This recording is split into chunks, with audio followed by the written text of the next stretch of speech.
Meanwhile, sources tell ABC News Congressman George Santos is recusing himself from committees amid questions over false claims he made about his background. ABC's Jay O'Brien joins me live from Capitol Hill now with more on this. Jay, what's the latest?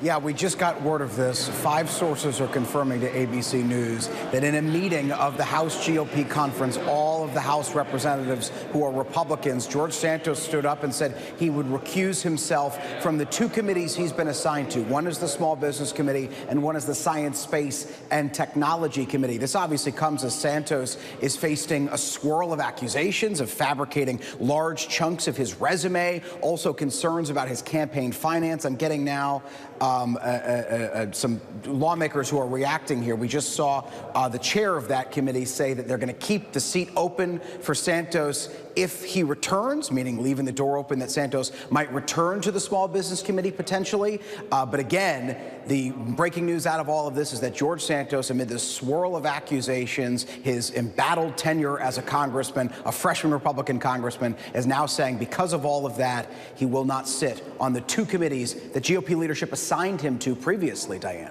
Now, Jay, Santos has been facing a lot of these accusations since before he was even sworn into office, let alone put on these committees. So is there any sense of what changed here?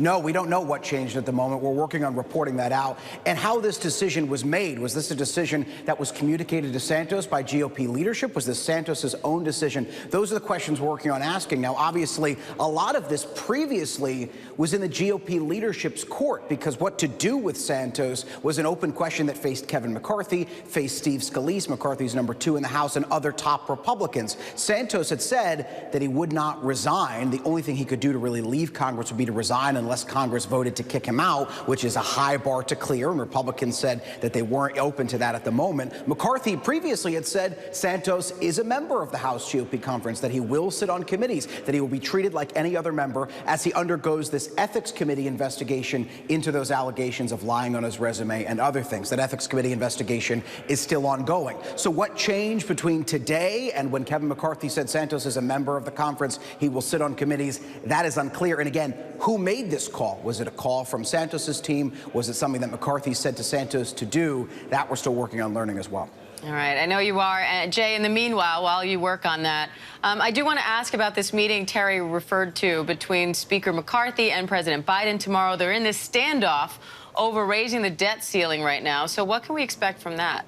Well, the question is, what will President Biden say to Kevin McCarthy? My colleague Rachel Scott obtained a memo from the White House that shows what the president's message to McCarthy will be. Firstly, he wants McCarthy to commit to not putting the United States into default, which means committing to raising the debt ceiling. The U.S. has to raise the debt ceiling at some point in the summer, raising the government's borrowing limit on its credit card, essentially, in order for the U.S. to keep paying the bill. So Biden wants a commitment from McCarthy that he will vote to raise the debt ceiling. The other thing that the president is going to ask the speaker for, according to this memo that Rachel obtained, is to put forward a budget. Republican leaders have said they don't want to work with the White House unless they get spending cuts. This is the White House now saying to Republicans, if you want spending cuts, put it in a budget. Let us see what you're going to cut. So that is at least somewhat of the conversation from the White House's side that's going to take place tomorrow. Meanwhile, there are growing calls for a renewed effort on police reform. So where do things stand in Congress on that front?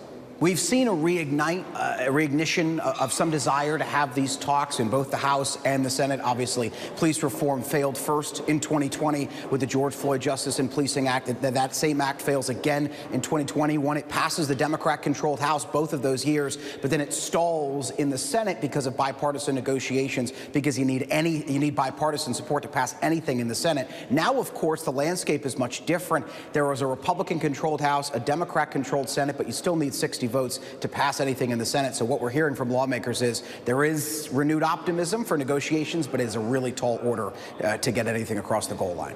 All right, we'll be watching closely. Jay O'Brien on Capitol Hill. Thank you. Hi, everyone. George Stephanopoulos here. Thanks for checking out the ABC News YouTube channel. If you'd like to get more videos, show highlights, and watch live event coverage, click on the right over here to subscribe to our channel. And don't forget to download the ABC News app for breaking news alerts. Thanks for watching.